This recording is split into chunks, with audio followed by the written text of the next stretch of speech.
Hello, everybody, and welcome to SmashBoxxTV podcast 490. That's 490 for those of you that maybe are just joining in. This is episode 1 for you. You've got a big backlog that you can go and listen to. Some of the best in the sport, and Terry and I. But for those of you that don't know, about 17 hours ago, I think Terry posted on Instagram that he was on his way to Singapore. I don't know if he's landed. I think his first flight was like a 14-hour flight or something along those lines, but I have no clue. I don't know if he's going to join us. I don't think so. There was no plans for him to join us tonight. And when I say us, it's because we have a guest tonight. We're going to have Ben Kenney on here in just a moment. He is kind of the brains and the head and everything else behind the Northeast Disc Golf Expo. So you also may know him from, well, it was Nick and Matt and now Staggered Stance. We're going to get him on in about probably less than a minute here, but I hope everyone's doing well tonight. It's a Tuesday night at 8 o'clock. That's our new time. It feels like Tuesday nights are getting more and more busy. Other podcasts, all sorts of fun stuff. But it's just me in the studio tonight. I'm going to bring Ben on here any second. After we talk with Ben, we'll kind of go over some PDGA results. And maybe even talk a little bit. Maybe we'll get into a little after show. There's not a lot of PDGA news right now. There's things that are happening. Can't talk about yet, but I think we're going to find out in about a week. So, without any further ado, we are going to go ahead and as I pull this up, I don't even know how to run my own show. Here we go. We're going to pull in Mr. Ben Kenney. Ben, how are you doing tonight? I am doing fantastic. It is an honor. This is my first podcast as a guest, so I really appreciate it. And what better honor than to be on Smashbox? Oh, well, thank you. Obviously, thank you for joining us tonight. Yeah. Your first guest as a podcast, but yet you are on a podcast every Monday night. Yeah. Tell us. Because this is your first time, and maybe there are some people here at Smashbox that don't listen to Staggered Stance. I'm going to try to make sure to call it Staggered Stance. I always want to say Nick and Matt, which is now Staggered Stance, but I just want to just get it down and just say Staggered Stance. Tell us a little bit about how you joined Staggered Stance and kind of your background and history in the sport and just maybe in doing media in general. Yeah, that's actually a great question. It's funny because not many people know kind of how Nick got into disc golf was from Matt, and Matt was a youth pastor back in the day. And I actually, when I was 13, he ran a super cool thing every Wednesday called Wicked Awesome Wednesdays. I went to his youth group for like a summer. And the reason I went there is because I matched with him in doubles at Marshall Street. The only doubles I ever did for like 10 years. It just happened to be Matt. So he invited me to the youth group and I went and I had a blast. And then, life happens. We just kind of disconnected and I just didn't play disc golf maybe like 7 times after that. Then around 21 in April, my buddy was at Buffinville Dam, which is a local course here, and was posting on a story. Disc golf. At that point, I had like the Innova starter set, I had for a decade now, and the DX Leopard and all that.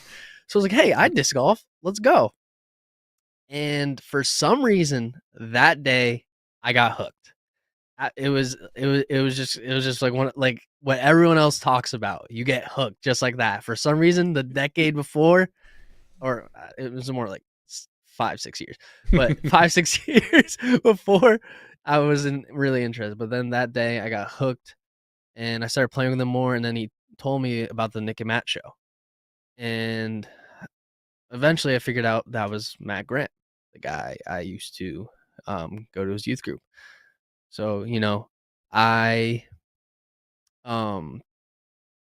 started friending him on Facebook because I was like, oh, like this is so cool. I can't believe this. Like Matt has a pretty awesome podcast. So I friended him on Facebook. And I own a tackle store, so that's like bait and tackle, kind of bait and tackle. Yes. Okay, with me and my father, it's called Ben's Tackle Shack. So I was doing that for around 2 years by this point, I believe, a year, and I during the winter when there's no ice, it is dead. Like no one's coming in. So in a business, you don't really pay yourself the first couple of years. You're kind of just like paying back the bills and scrounging up stuff. So I decided to get a seasonal job at Vans, about 40 minutes from me. And through that, I started listening to the Nick and Matt show because it was a long commute. It was about 40 minutes. And I was like, oh, let me check this out. And on one of the episodes, Matt in jest says, oh, this is way too much for me. Like we're going to need like an intern or something for, like coming soon. Like like he's like, if anyone needs help or if anyone wants to help out, reach out. Or it's something along those lines. Sure. It wasn't like a serious ask. It was just like he was just saying like, aha, I think he messed up, which we all do, on the thing. And I'm like, wait a second. I have experience with Photoshop, Adobe Suite, creating videos, and I even dabbled in my own podcast. One of my first podcasts was I interviewed Ben Kenney from the band Incubus, the bassist. Oh, okay. So we had the same name and we got connected, and I was like, I'm gonna start a podcast, and that was like the only episode. So that's how it goes. So I reached out to Matt and was like, hey, I basically told him what my resume. And he's like, yeah, maybe this could work. Why don't you come? Let me think about this. And then he's like, why don't you come next Monday just to like sit down and see what we got going on? And that was about 2 years ago. And ever since that day, I've been the intern and I've been on the show, and it slowly went from me like just figuring out how to push the buttons and stuff like that to eventually they thought of the crazy idea to give me a camera and a microphone. And yeah, so like I basically just offered my services for free. That's long story short. I just told Matt like I'll do this for free. It'd be an honor. I want to be involved in the disc golf industry, and he took the opportunity, and here I am. No, that makes a lot of sense. That's how a lot of us start. Just you donate your time, something that you enjoy or love, and then it eventually at some point, if you're lucky enough, maybe you can make a few dollars, or I'll tell you what, for anyone that thinks it's never, let's be honest, it's never worth your time if you truly think about it. Like, everyone values their time differently, but we, as Terry and I have been doing this, every Tuesday night practically for almost 10 years. And it's just fun. Everyone just loves to, everyone loves to talk about disc golf. Yes. As I've always said, Terry and I would be doing this no matter what. We'd be doing this privately if we weren't doing it in front of the camera. So that's great. So that's how you got hooked up with Matt Graham and Nick and Matt. And yep. Now you guys have migrated to a new name. You guys are at Staggered Stance, who I see on our web board. Hi, Staggered Stance. I don't know who's running that one. It's you. You're just chatting and typing. Yeah. Nice. I just said, hey guys, that's awesome. I'm on Matt's computer. For anyone curious, this is Matt's studio. This is where we record. What's in his browser history? Let's look. No, I could actually tell you. It's ergonomics, because I use that word incorrectly. It's what is the pull string in the hotel shower for? It's Mike Tomlin losing season. Oh, he's looking at Mike Tomlin's last losing season. All right. Yeah, because that was a point he made on the podcast. I don't know what the pull thing in the shower means, but Me neither. Just curious. Yeah. I don't know what kind of showers he has. I'm not sure. I don't know what pull thing he's even talking about. Yeah, that would be. Hey. Anyway, so now you have gone from intern Ben to full-time Ben. I say you're not. They still call you intern Ben, but yeah. You're no longer an intern. You're helping run the show. You're a main guest on the show, and at some point you came out and thought, you know what we could use? A big disc golf gathering in the Northeast. Yes. Let's talk a little bit about the Northeast. I want to make sure I get it right here. The Northeast Disc Golf Expo. That's right, because I was thinking earlier if anyone calls it Nedge, like Nedge, Nedge. So hey, Nedge works too. I call it Nedge. there you not go. gonna lie. Okay, good. Then I'm not I didn't think it was super clever. So at what point did you think, hey, I'm kind of hanging out with these guys and doing this podcast. I'd love to get together an expo.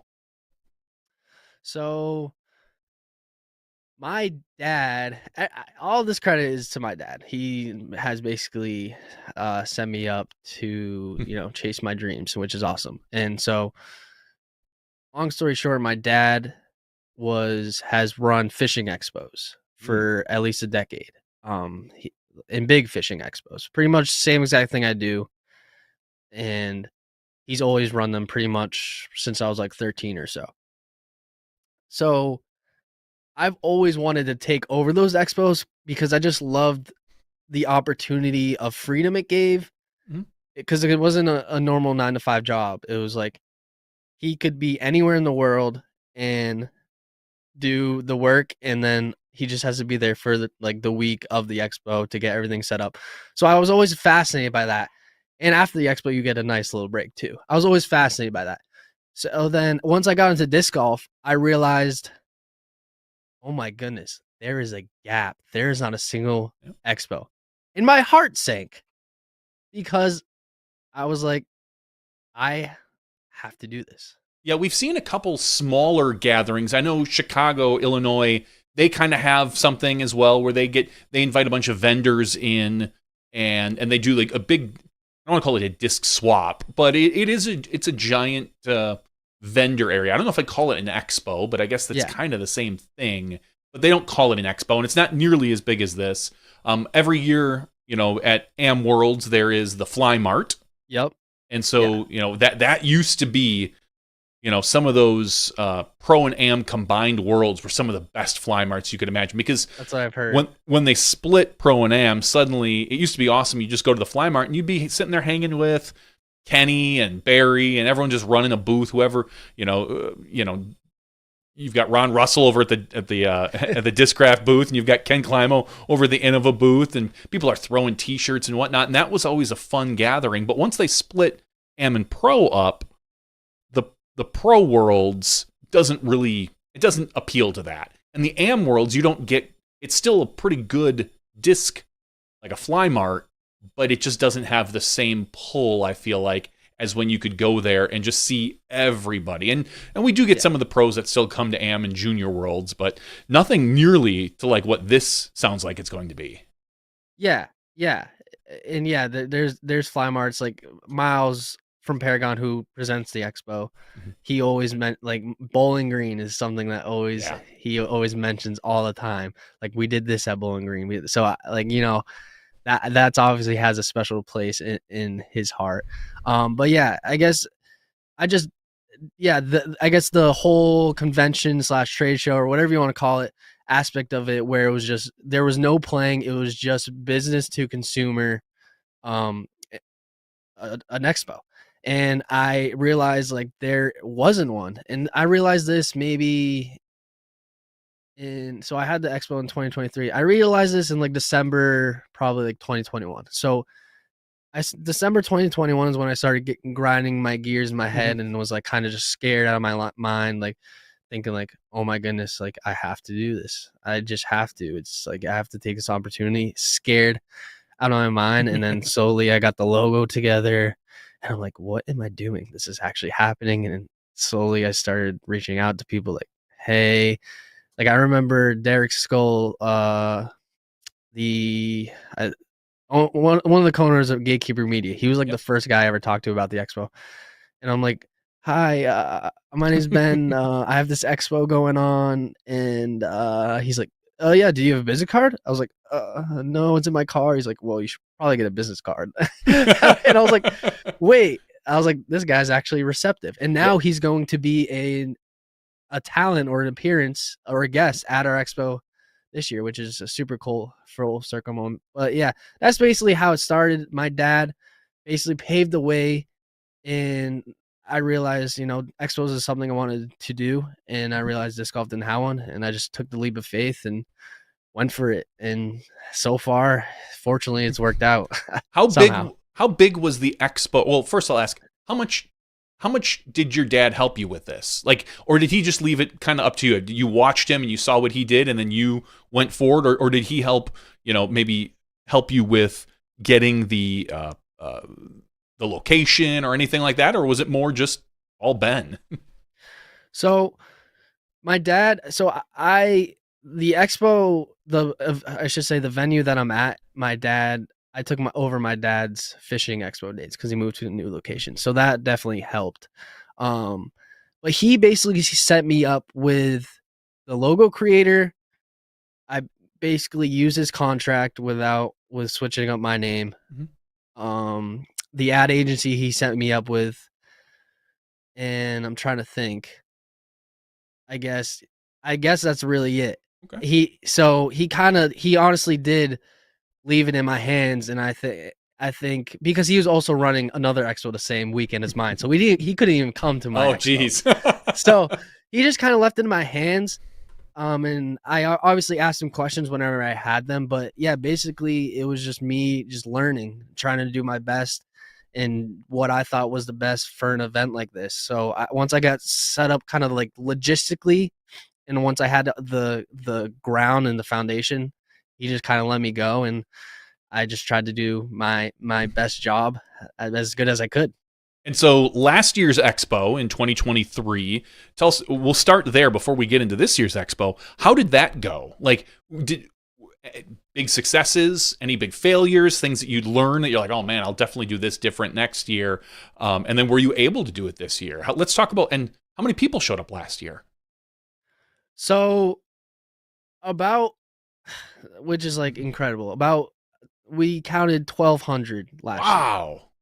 So yeah, 1,200 last year, which the day of, because I didn't sell online tickets the first year, the day of, I was so scared. I was like, no. Is anyone going to show up? I didn't know. I Yeah. really didn't know. I was just promoting out there. I had some incredible people helping me, giving out flyers and stuff like that. But I just didn't know until the day of, when there was like 150 person line out the door, and it was just the most euphoric moment I've ever felt. It's just like I did a genuine fist bump. I've never done that in my life. I was like, yes. It was like all my hard work kind of just paid off in that one moment. And we started small. It was like in a 13,000 square foot room. It was like 25 vendors and 50 booths. So it was pretty small, but it was really well received, which I was very happy for. And a lot of people came, and a few companies, like big companies, believed in me the first year and came, which was incredible, which was awesome. As for learning, I'd have to think. I'd have to think on that one. Not really. I guess it's just one of the biggest things, I guess, this year is that I learned is I need more audience or attendee experience. I guess Okay. I could say that. Because I had last year I had seminars and then the booths, and then I had a putting garden and some people throwing that in, and that was it. And that was perfectly fine, but I definitely wanted to enhance the experience, so it's not just vendors, but it's also the seminars. Um, that we're gonna have a sticker hunt. We have an on-site pop-up course thanks to White Mountain Disc Golf and Meadowbrook Orchard. So we asked the hotel if we could carve a 9-hole in the woods right outside the entrance, and it's happening. And we have a mini course now presented by MVP, which is awesome. And we'll have a Birdie Pro tournament there. Steve Dodge will be there, and a tech disc, stuff like that. I was looking for tech disc because that sounds like a perfect exactly combination for something like that. Where I've seen them set up. I think they were set up at US. I don't know if they were set up at USCGC. I believe they were. Yeah. Were they? Okay. Yeah. I couldn't remember. I believe they were. I couldn't remember if it was them or somebody else that was set up at USDGC, but yeah, Tactics makes total sense for something like this. Yeah, so we'll have Texas, and I also plan on doing, everyone who enters the expo gets a free raffle ticket, and our vendors have been generous in donating some raffle prizes, and on the hour, every hour, we're just gonna say like, hey, like, you're gonna pick your prize, and like, hey, you won, and you got to be present to Sure. claim the prize. But so stuff like that was kind of the most important thing that I took from it was I need more audience experience. I want them to walk out of the expo and be like that. It was just pure disc golf, and I loved it, and I'll come back. So that was the biggest thing I kind of wanted to do. I didn't really have any, so to speak, failures. I had a lot of positive feedback, which was incredible. But I knew I had to make it bigger and better, because if I did the same thing this year as last year, it wouldn't be as special. So, and I think, so far it's happening. Yeah, it definitely is. So I guess we'll talk about bigger. You've said you've got pre-sale tickets now, so people can buy tickets online. This is, for everyone that doesn't know, this is January 27th and 28th. Yeah, is there, I was thinking, like, there's no football that weekend, is there? Do we have week off? Because this week we've got, I don't know. I don't know. But anyway, January 27th and 28th, Saturday 10 a.m. to 7 p.m., Sunday 10 a.m. to 5 p.m. And you've got online ticket sales now. So how have your ticket sales looked? Good? Are you really happy with, like, are you getting really excited at this point? Yes. So yes, the ticket sales are looking pretty great. I'm pretty honestly blown away. I think we're gonna crush my goal this year of attendee wise, but we'll see. But yeah, so far it's been amazing. People have been getting excited, and it's all thanks to our incredible vendors that have done just an incredible job, like Discrafts dropping the Kratos and flying out Paul Macbeth to be at the expo. MVP dropping something very exclusive that they won't even tell me about. And it's got to be an Eagle disc, right? Come on. I don't know. That's what people are saying. They're saying something Eagle stamp. Maybe not, I guess. Maybe it could be just a unique combo that they're putting out. We don't know. I guess we'll find out. Yeah, people are saying the Pixel Eagle stamp, but I wouldn't even be surprised if they did like the Axiom glitch, the pitch or whatever it's called, or something like crazy like that. And then we have Innova flying up Big Germ, which is incredible, and they're going to be doing some special stuff. And there's just a lot of things going on of people getting really excited and releasing some special stuff. I could go on and name all of them, like Prodigy, Thought Space. And not just disc. I'm looking at the vendor site right now. If you want to go out and take a look, anybody, you can go to nediscgolfexpo.com. That's the letter N, the letter E, like Northeast, discgolfexpo.com. And again, obviously, most major manufacturers are going to be there, but then you've also got, as you said, like Tech Disc, Boda Brothers, different CTP events, Disc Birdie, Disc AI, Happy with Par. I'm just looking at some of them. NIFA is going to be there. Yep. OTB East will be there. I mean, you've got, there's a huge list. There's like 45 or 50 on this list of vendors. So if you're looking for a disc golf product of almost any sort, chances are you're going to find it here. Yes, exactly. So yeah, I named the major manufacturers because those are obviously the people that are most sought after, because they're all dropping crazy discs. But we also have incredible pro shops like Disc Golf 978, Marshall Street, Union Square Disc Golf, apparel brands like you said, C1, Circle One Apparel, and Happy with Par. And we have like a bag company coming from Sweden, European Birdies, which is actually insane that he's flying from Sweden. And then we have a lot of local courses like Meadowbrook Orchards, Oakholm Brewery, Smuggler's Notch, and yeah, just all kinds of different vendors. Basically anything disc golf is going to be there. There's going to be all sorts of walks of life, and it's going to be incredible. It's just going to be an all around great time. And I'm looking at the different, as you were talking about the different attendees that are going to be there. Simon Lizotte, obviously representing MVP. Paul representing Discraft. Jeremy with Innova. Then you've got some other, or I'll say Will Schustrick representing Prodigy. Yes. You've got Derek and Chris from Gatekeeper. You've got Joseph Phillips, Brian Earhart, who I don't think he technically represents anyone. I think we'll say the DGPT. He's representing the DGPT. Robbie C. And obviously what everyone's going to come there for, which is the Staggered Stance crew is going to be there. You guys are putting on are you guys going to do a live podcast while you're there? Yes. So that if you look at the seminar schedule, I think it's maybe 2 p.m. on Sunday that we are doing a Staggered Stance live podcast. So that's going to be cool. And also someone that's not on the appearance list that we're doing a Q&A with at, I believe, 3 p.m. I have to double check this real quick. Yes, there's if you go to, like I said, if you go to the website, there's all sorts of information. If you exhibitor, attendee, vendors, all the sponsors. There's about obviously contact. There's still tickets available, correct? Yes, there are. Yes, we won't sell out. Meaning, like, there's not low tickets. I'm saying that as in, like, if you're worried about it selling out, there's no limit. So we could get 8,000 people there. Oh, there's no problem. So something like that. And yeah, at 3 p.m. I was correct. Jeff Spring is gonna have a Q&A, which is gonna be awesome. Oh, that is great. So I'm just waiting for my website people to upload that. So sometimes that takes time, and just how it is in the business that it takes a little time to upload these things. But yeah, very, very exciting to have that incredible lineup, and they've all been incredible and to work with and deal with, and I'm just very excited that in honor that they chose their time to come hang out at the expo and basically just hang out with the fans and really give them that experience that they're all looking for. The appearances from some of the big name pros, are those just going to be, is that a Q&A? Is that just them at their representative booth doing signatures? Is it going to be a combo? Yes. So it's going to be a combo.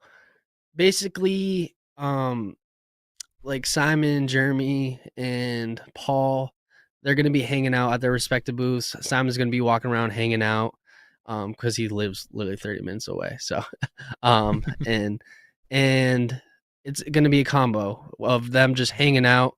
There's no like specific meet and greet, I guess. I guess Paul is going to be at the Discard booth dropping Kratos, so that's kind of like a meet and greet. But at 2 p.m. there will be the Simon Lizotte Q&A, and Big Germ's Q&A is going to be at 4 on Saturday. So it's a mix, but mostly they're there for just hanging out with the attendees, and that's what I told them. Like, I don't have any expectations for you. Like, obviously a seminar would be awesome, but I want you to do what you want to do and have a great time doing it, and just being there for the attendees and being present and just being awesome. So, and they're already wonderful at doing that. So I'm very excited for that. Yeah. I mean, of all the, I've met, I believe, most of the people on the attendee list, and you couldn't ask for a better crew. Honestly, they're going to be phenomenal with the guests. There will be tickets for sale at the door, correct? Yes. Thank you for pointing that out. There's tickets online, but there are going to be tickets at the door. In fact, I expect a majority of the tickets to be at the door, just because that's how they were last year. There's no online tickets, and it's just sometimes easier just showing up, buying your ticket, and going in. So yes, there will be. Do not be afraid. You don't have to solely buy online. You can also buy tickets at the door. And the tickets are $15 for an adult. Children 12 and under are free. Yes. There's free parking available, and this all happens, I can't believe we didn't say this yet, in Boxborough, Massachusetts. Yes. Where exactly is Boxborough? Is it near Foxborough? No. Okay. Not even close. I don't know Massachusetts. I know Boston, and I know Maple Hill. That's about all I know from Massachusetts. Yeah, it's about 50 minutes from Boston. It's kind of more Eastern Mass, but not really. It's up 495 when going to New Hampshire. It's a little left from Boston, like 50 minutes left from Boston, pretty much same level, whatever longitudinal, whatever that line is. So yeah, it's kind of tough, and it's like 45 minutes from Maple Hill too. So it's to the east of, or northeast of Maple Hill. So if you come to the expo, you can possibly check out Maple Hill. Well, if you're going to check out Maple Hill, make sure to sign up ahead of time. We all know there's the tea times at Maple Hill. Hopefully the weather is accommodating it's just like 6 days away. It's this weekend. It's kind of incredible, and I'm nervous but excited. I'm nervous and excited at the same time. Like I said, big shout out to Miles from Paragon presenting this expo. Without him, it would be a lot more stressful. He's been a huge help with all the assets and designs and just connections and stuff like that. And he's just such a passionate dude. And I'm just so grateful that I've been able to work with him through this. It's like he's going above and beyond. Normally, as a presenting sponsor, it's like, here's the money and just put my logos. But he's actually helped me a lot. And I'm so grateful for him. There is no above and beyond with Miles. I found that Yeah. out. Like what you think is above and beyond, Miles just takes as base level, I think, the baseline, because Miles is a phenomenal human and Yes. and in general just a great person to work with. I think we've been with him for here at Smashbox as long as I can remember, and anytime we need anything done, whether it's our backdrop or Yep. shirts or cups, I was rearranging my a little disc golf area I have downstairs, and I was pulling out some of these old cups. I'm like, oh, that's right, Miles made these, like the Smashbox That's mugs and things like that. Oh, So that's it's awesome. yeah, there's no one better to work with than Miles Parkhill. Yeah. So you've got 4 days until the expo. Are you sleeping at all? No, honestly, it's been pretty mind-boggling at times, pretty stressful at times, but also very gratifying. It's just more I've prepared myself. I will say that I've done all the work that is necessary. I'm not like scrambling last minute like today before this. I kind of just sat for an hour or two and just kind of hung out and decompressed because I had a long work day. And I was like, I'm very excited for this. But yeah, there's always that. I'm sure you've experienced it too, just with anything, that doubt in the back of your mind, like, oh my goodness, like this could not work out. Like I have these huge pros coming and these huge brands coming in. Like, what if something bad happens or something like that? But, then I realized, like, got to focus on the positive sides. And there's a lot of incredible things happening for this show that have kind of just come together. And I just realized that, like, you gotta take the punches as they go and just keep going and keep rolling with it. And, just do it. So we're obviously, like I said, we're 4 days away. Yeah. Most things are probably already planned. You've already got your schedule. You've got all this other stuff. I want you to imagine next year. What is there that you haven't been able to do that you think like, man, I'd love to get that next year. I'd love to do X, Y, or Z next year, and we just haven't been able to pull it off for whatever logistical space, money, time. Like, is there anything in your expo in your head that you're thinking, we'll get there, we'll get there? Yeah, I guess Other than a full course, that would be kind of nice. full course. We're halfway there, 9-hole. I'm not too entirely sure the answer to that question because I haven't gone through Expo, I haven't got all the feedback yet, so I'd have to kind of see what people are feeling. But I guess I don't. It's just like so many great things are happening this Expo that it feels like it's unreal that like everything's just coming together just so well. And like as of right now, I can't even think. But if I were to pick out one thing, it would probably be just like maybe a bigger venue and like making it more immersive experience and more clean cut, I guess, where it's like a Comic-Con. Yeah. Where it's like, you get a badge that's collectible. There's going to be incredible vendors. There's going to be things you can try out and still seminars, but then meet and greets and just like making a more immersive and more complex experience, I guess. That would be ideally my goal. And ideally my goal is I want to do a second Expo. So that's on the itinerary, hopefully in 2025, to do a Northeast one, but then do another one in a different state. So if you're looking for another Expo, let me know. I am close to choosing the location.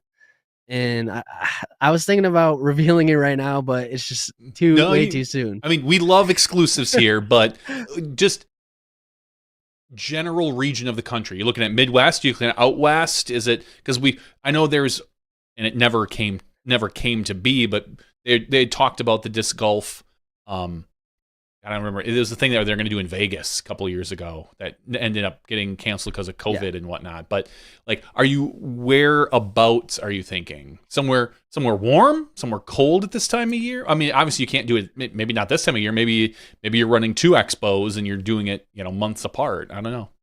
Yeah. So, I don't know. I'm thinking more southern, warmer.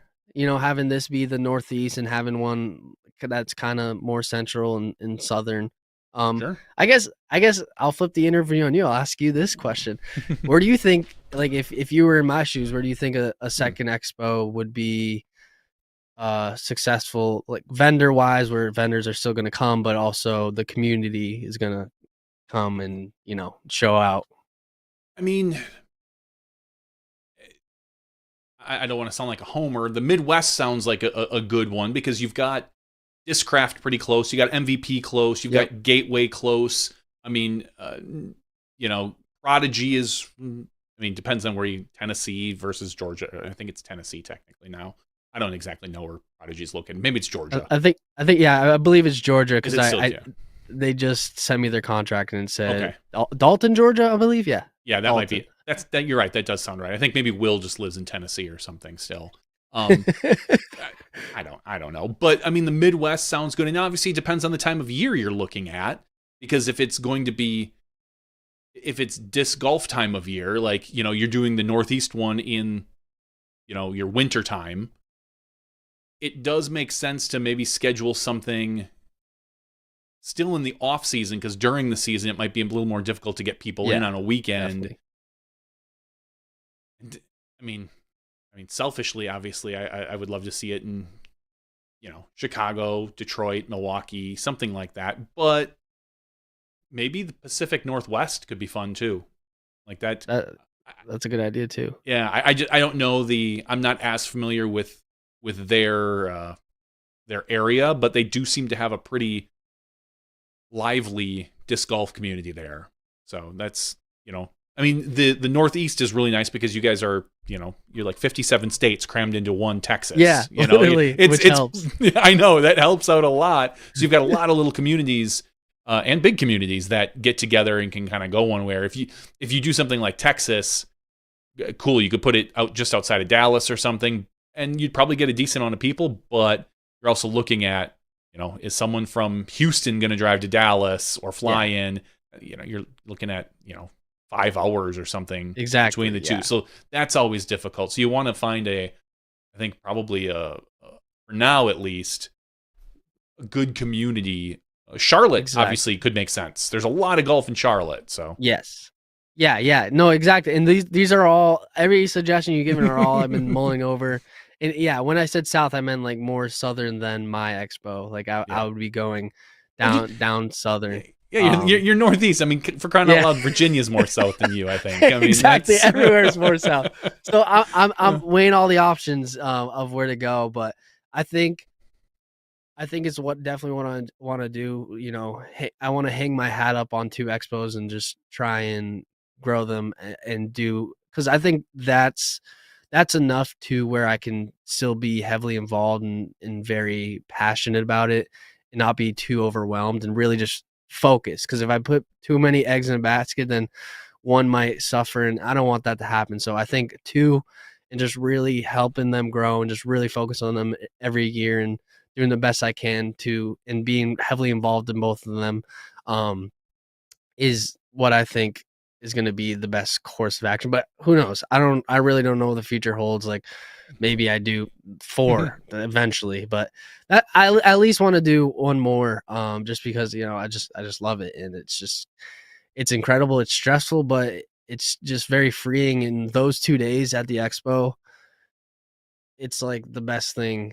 Try to wipe the smile off your face, right? Yeah, exactly. It's like, great job, man. Like at least last year, great job. Like you're doing incredible. Like it's just like humans are incredible, and I appreciate every kind word and support I've gotten so far. And if you see me at the expo, I'm running around and want to talk, and that, I guess that's another thing. Here's another thing that I think I would have changed from last year. It's just being more present. And that's what I'm going to be focusing on. Yeah. That's what I'm going to be focused on, instead of, I'm sure it's happened to you. You're a notable figure where it's like someone just stops you and starts yapping your ear off, and you're like, "Thank you, yeah, thank you." And in your head, you're kind of just like thinking about the other thing you were gonna go do. So that's what I want to be more. I want to be more present in being like actually, um, like not just being focused on the person in front of me, not thinking like, It's oh my goodness, I gotta go do this. But I always try to give. I'm not saying I don't give people their time. I do. It's of just course. sometimes I give them I, my time, but then my brain just scrambled. So mhm. in my head, I'm just like giving like, just like shorter answers or something like that. I have to meet like it's one thing, one of the few things, no, that I'm jealous of Terry about. He has a very phenomenal memory for people. Like he sees somebody one time and it's like he remembers them. I, on the other hand, need to meet someone 2 or 3 times Same. before I just like focus in like, all right, no, this is Ben. Like Ben, you know, and I've met people all over the country that have come up to me like, "Oh, that's great." And even if you're present, you're like, "Oh, thanks. I really appreciate it. Your name is Joe. Awesome. Great to meet you, Joe." Yes. You walk away 10 minutes later and I'm like, "What was his name?"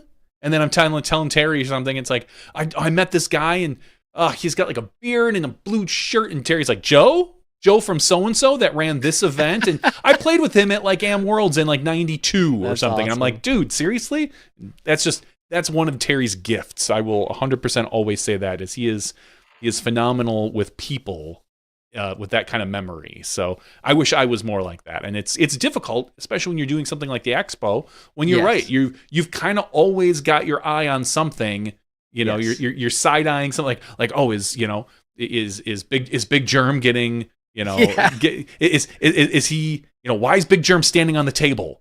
Okay, why are there 4 people around Paul Macbeth? Should there be that? Like, and you're always looking out for the Exactly. problems. It's hard to focus in. So I completely get it.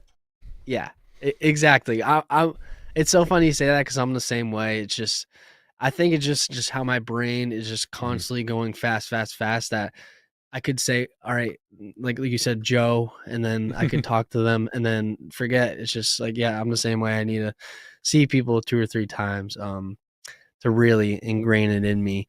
But yeah, I guess, yeah, I guess it's not like a big problem because I do have a million things going on, but I definitely just want to be more, I guess, present and be like, this person I might not ever get to talk to them again, and they're like talking to me, and I want to give Yeah. them what their value because they're humans and they deserve that. Yeah, and they took the time out to thank you and contact you. And Exactly. there's, yes, you're not alone in that. We all have that going on in our life. So after the expo, what's going on with you? Are you just more staggered stance? You guys record that every Monday night, is that right? At 7 eight at 7. Okay, 7 p.m. Eastern. Eastern. So Yes. 6 p.m. Central Time, but 7 p.m. Eastern. You got staggered stance, and who is all in staggered stance now? Because it is a choir. So yeah, I don't know. I don't after this expo, I guess I'm gonna start working on the next expo. And the second expo, hopefully 2025. I'm hoping there for B2 Expo. So just let me know the dates. But yeah, I'm still gonna plan on doing stagger stance. I also plan on just creating more content in general. And maybe doing my own podcast. Little teaser there. So I'm excited for that. Trying to do my own. So the people in staggered stance right now is me, Nick, Matt, Evan. So that's kind of the OG four. Not really Nick and Matt are the OG, but the ones you've grown to know and love over the past 2 years. And we are adding Matt's brother, Josh, to the mix. And it's so far it's been great. The comments on YouTube have been loving Josh, and that's been awesome. Evan got a job with the PDGA. Yeah, So that happens.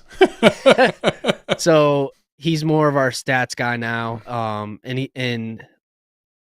So we thought bringing on Josh in case we have a topic that Evan can't really happen, which is going to happen. It's Yeah. just like he works for the PGA now. That's way more important. His full-time income than giving an opinion about something that could, jeopardize that.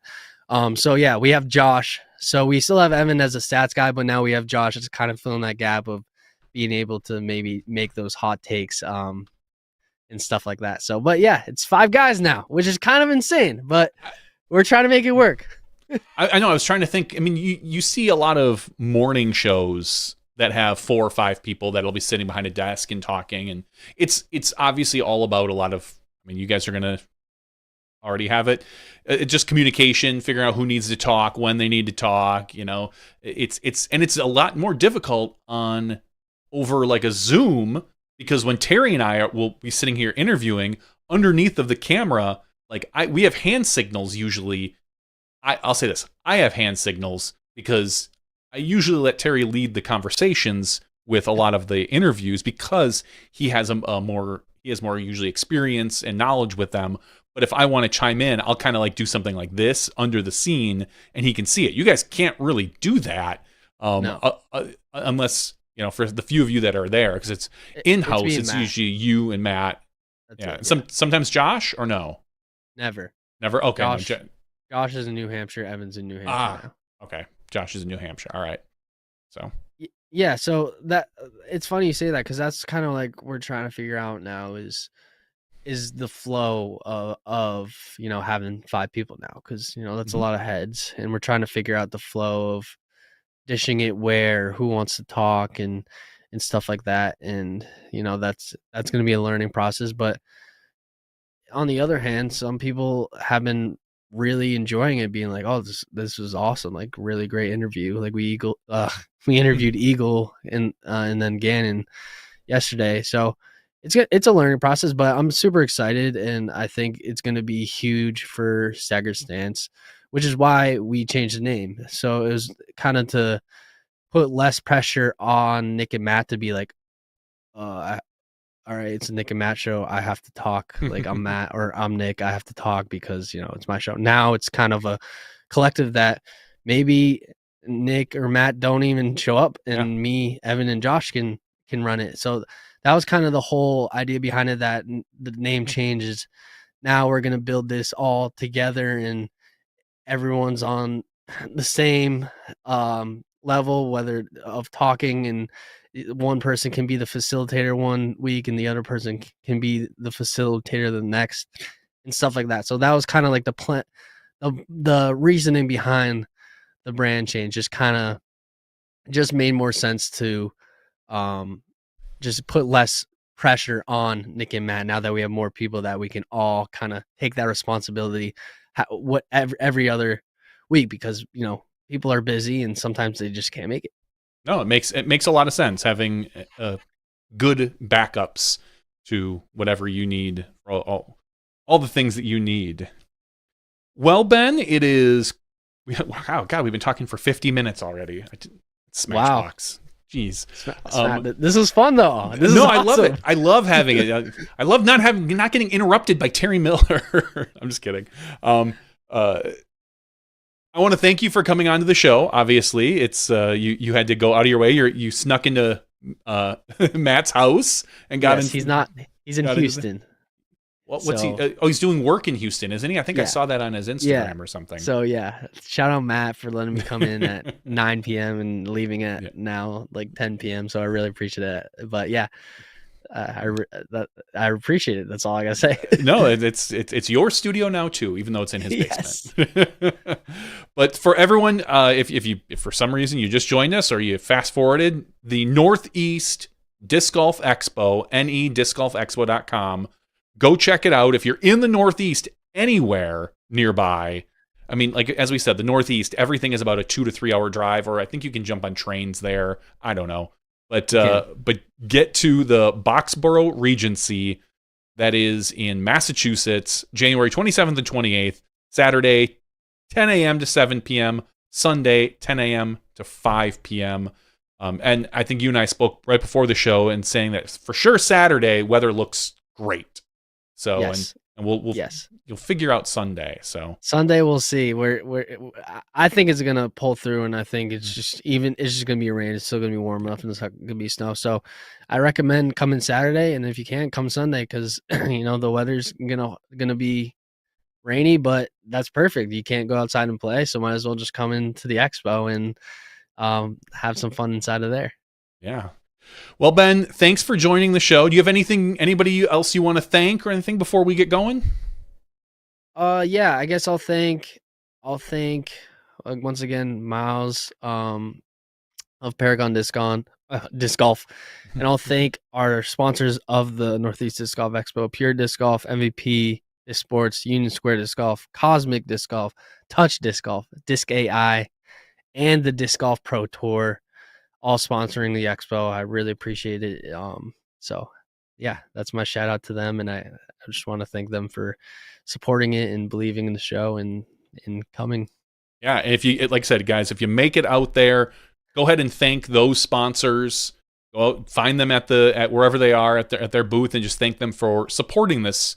Because, like Ben said, we don't really have anything like this yet, and this is a sign of our growing sport. Yes, there's expos for almost anything, no matter where you live. The two that I tend to go to in Milwaukee, I go to a lot of times the home remodeling expo, and then also the video game.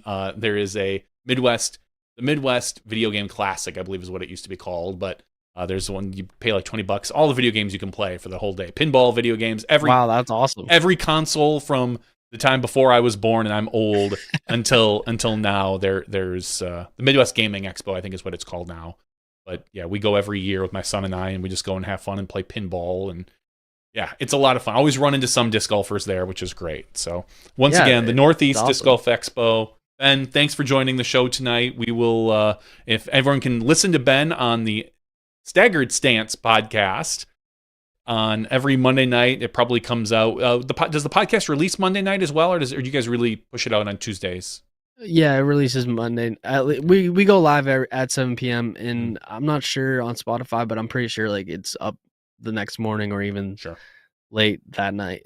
That's when we upload it, so it's just whenever it hit Spotify. All right, so go out to your local podcatcher, your podcasting app, and look for Staggered Stance and go subscribe. Ben, I hope you have a good night. Sneak out of Matt's house. Hopefully no neighbors call and say, there's a weird guy coming out of Matt's house, and we know he's out of town. So I've thought that before because it's happened many times. I'm sure it has. Yeah, I appreciate. Like I said, I really appreciate you having on. This is an absolute honor to be my first guest appearance on a podcast, and yeah, this is awesome. This is really fun, and I'm glad we got to meet and I got to know you, and I'm just all around very, very happy from this experience. So again, very appreciative. Thank you so much. Yep. And on Monday, everyone jump on Staggered Stance and let Ben know if he should keep or get rid of the mustache. Yeah, I'm getting rid of it for the expo. But oh, never mind then. It's gone. All right, Ben, have a good night. Thank you so much. Have a good one. Thank you. Thanks. Ben Kenney of Staggered Stance and the Northeast Disc Golf Expo. If I can't say that enough, the Northeast Disc Golf Expo. What a phenomenal guy.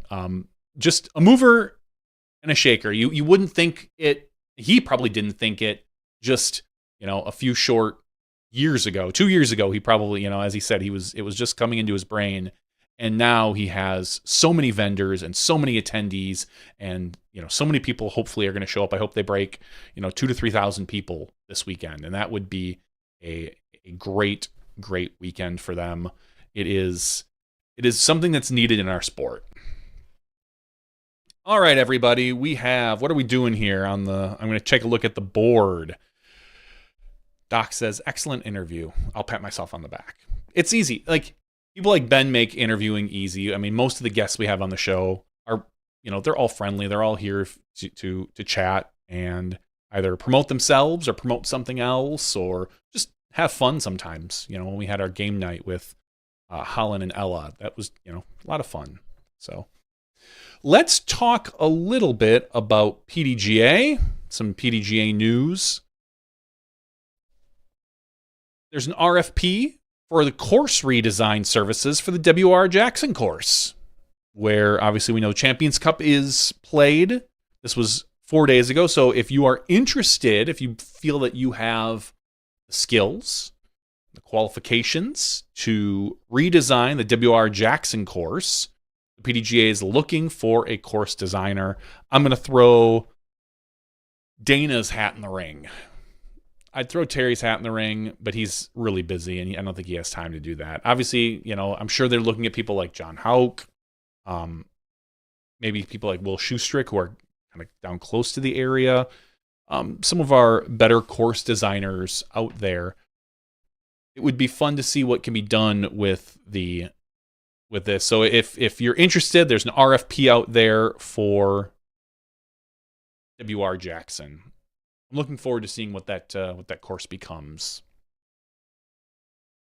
And as well, if you are interested in representing Team USA at the 2024 WIFDIF World Team Champions, you can apply now at the PDGA site. You can go to their news area and take a look at that, as well as USWDGC registrations opened up a few days ago. So if you're interested in playing a USWDGC down in Austin, Texas this year, please go ahead and register.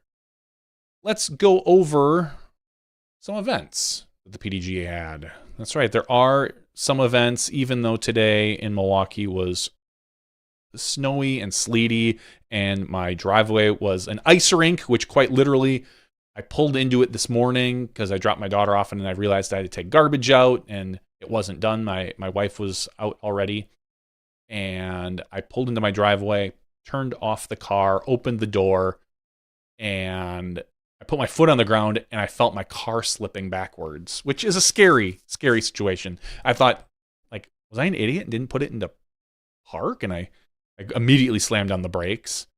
Not that that's probably going to help, but the car immediately stopped because I think it did hit a patch of concrete on my ice rink. At that point, I pulled out of my driveway, moved my car to the other side of the driveway where my wife's car was, where there wasn't the ice, because I think she had warmed up her car for a while, so it made a little melty. And then I salted my driveway.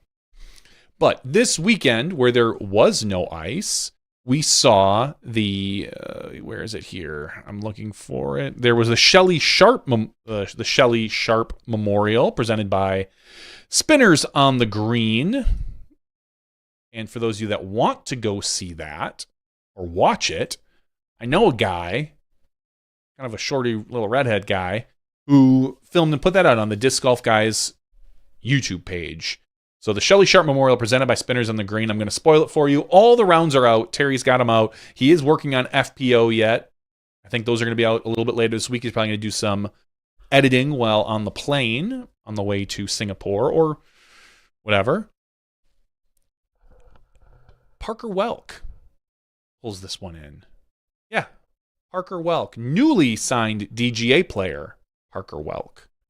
The man who came on our podcast, well, he wasn't on the podcast, he was in our web board last week, and said Anthony Barella told him that he would never beat him in Arizona again. And let me check, Shelley Sharp, oh yeah, Scottsdale, Arizona. So Anthony Barella having to eat his own words because Parker Welk won in a playoff over Anthony Barella. They both shot 25 under par. The round ratings looked to be averaged out to about 1050-ish. We had a 1037, a 1042, and a 1070. That looks like about 1050. It's quick back of the napkin math. Third place, Drew Gibson. Fourth place, Connor Rock. Fifth place, Julian Sellis. Sixth place, Andrew Miranda. Not Andrew Marweed. Andrew Marweed actually withdrew from the event after like 8 holes with some back issues. So we're wishing him nothing but the best. Hopefully he recovers in time for the Pro Tour, gets a little rest and relaxation. When you get old like that, little things start tweaking your back, Mr. Andrew. Tied with 6th place with Andrew was Levi Hancock, Peter Green, and rounding out the top 10 was Jordan Castro, Aaron Gossage, and Andrew Filamahala. Those are your MPO ones. Over on FPO, Owen Scoggins wins this by 2 strokes over Jennifer Allen. Owen pulled out to a 4-stroke lead after the first round. Jen scratched 2 of those back in the second round, and they tied in the third round. Owen shooting a 10-18, a 964 and a 975. So she averaged like 980 disc golf or so, 985, right around her rating. So Owen picking up where she left off, just whooping up in Arizona. So Owen wins that over Jen Allen. Third place, Emily Yale. Congratulations, Emily. Fourth place, Ashley Phelps. And in fifth place, Andrea Eaton. Those were your Shelly Sharp Memorial presented by Spinners on the Green. If you haven't checked out Spinners on the Green, by all means, swing over there. If you happen to be in Arizona, happen to be in Phoenix, or anywhere in Arizona, come on, just head over there. It's a fun little shop. I've been there many a time. And looking to see if there's any other big events going on. Oh, yeah, the other kind of notable event, I would say, that we saw this weekend that kind of hit the socials was the 2024 Asia Open Disc Golf. There were a few big names there. Manabu Kajiyama wins this one, shooting 56 under par, a 1042, a 1047, and a 1043. So you're obviously looking at about a 1045 rating, which is above his 1029 rating. And I know there's a lot of talk about inflated ratings over there and the player quality and whatnot, but we saw Jackie Chen. He took second place at 1,006. Now, Jackie shot a 43 on the first round, which was only 1063. This is a pretty easy course, but a 43, for those of you that, can't do any math, that's a perfect round, depending on what par is. But he shot 18 under par. So 18 under par, he was in the lead by 2 strokes. He had 2 pars and 2 eagles on his scorecard. In third place, Philo Brathwaite, shooting 52, so losing to Jackie by 1. Fourth place, Kyle Kreikhaus. And in fifth place, well, that's no fair. His first name doesn't have any vowels. So I'm going to mess this up. Tiz Ho Ming. So congratulations to the MPO. Let's scroll down and see if there were any FPO. There is an FPO field, a pretty solid FPO field. 13 players. Winning this event in FPO was Chai-Fang Chen. In second place was Su Mei Yang. And in third place was Chen Chen. So congratulations. I'm not going down any further than that, like it or not, before I completely make a fool of myself. Good job to all the competitors this weekend. And really the reason why I brought this one up is just because of Jackie Chen shooting that 18 under par. We've said it 100 times on this show. Just because the course is easy, still, you got to get every one of them. And I can only imagine how difficult it is. We've got a pitch and putt course here in Milwaukee that I've shot 16, 17 one time. I've never got the full 18. I know Terry's gotten the perfect 18 a few times at the course. It's a pretty simple pitch and putt course, but you still have to hit every line and hit every putt. So it's always fun. Congratulations to Jackie Chen. Hopefully we see him over here in the U.S. a little bit more this year. Right now, it doesn't say he has any events in the lined up. But to be fair, the Pro Tour still hasn't put out their stuff on the PDGA site. I think they're starting to fill them out on Disc Golf Course Review. Disc Golf Scene right now. And Jeff Spring had mentioned, I talked to Jeff on the phone this week. He had mentioned that some of the events were almost already full just from touring players, which is a very strange situation to be in, that you don't have, like, there aren't going to be many signups. Maybe some sponsor exemptions and a handful of locals, but even that, a handful. I think maybe they had to, kind of wedge a few of them in there. But looking forward to the season. It's it's about a month away. We have 1 month before the season starts. And not gonna lie, I'm getting a little worried about Skip Ace here. My developer is doing a great job It's not as fast as I'd like. So I know I said the 1st of February, but it might be pushed back just a few days before we open up registrations. But we'll see. Maybe we'll get lucky and he'll fly right through the last little bit he's got to do. What else do we have on the board? Anything fun on the board? No. Looks like we got Doc and Tim and Ray out on the board.